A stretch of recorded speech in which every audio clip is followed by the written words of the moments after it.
శుభం భూయాత్. ఆగస్టు 17 నుంచి 23 వరకు మకర రాశి వారి వార ఫలితాలు ఎలా ఉన్నాయో ఇప్పుడు చూద్దాం. మకర రాశి.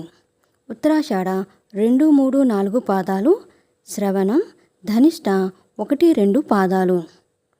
లక్ష్యం సాధిస్తారు. పరిచయాలు ఉన్నతికి తోడ్పడతాయి.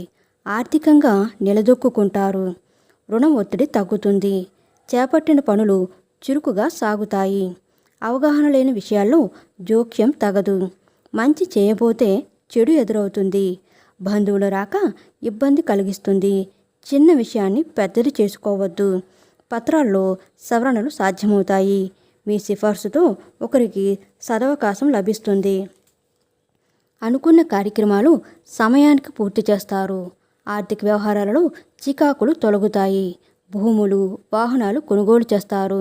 ఉద్యోగ యత్నాలు కలిసి వస్తాయి. వ్యాపారాలు మరింత సాఫీగా సాగుతాయి. ఉద్యోగాలలో బాధ్యతల నుండి కొంత విముక్తి లభిస్తుంది. సాంకేతిక నిపుణులు, రాజకీయ వర్గాలకు ఒక సమాచారం ఊరట కలిగిస్తుంది. వారం ప్రారంభంలో ధన వ్యయం కలుగుతుంది. కలిసొచ్చే రంగులు ఎరుపు, పసుపు. లక్ష్మీ నృసింహ స్తోత్రాలు పఠించడం మకర రాశి వారికి చెప్పదగిన సూచన. ఫ్రెండ్స్, మా వీడియోస్ కనుక మీకు నచ్చినట్లయితే లైక్ చేయండి, షేర్ చేయండి, సబ్స్క్రైబ్ చేయండి. మరిన్ని మంచి వీడియోస్ కోసం నోటిఫికేషన్ ఆన్లో పెట్టుకోవడం మర్చిపోకండి. Please subscribe.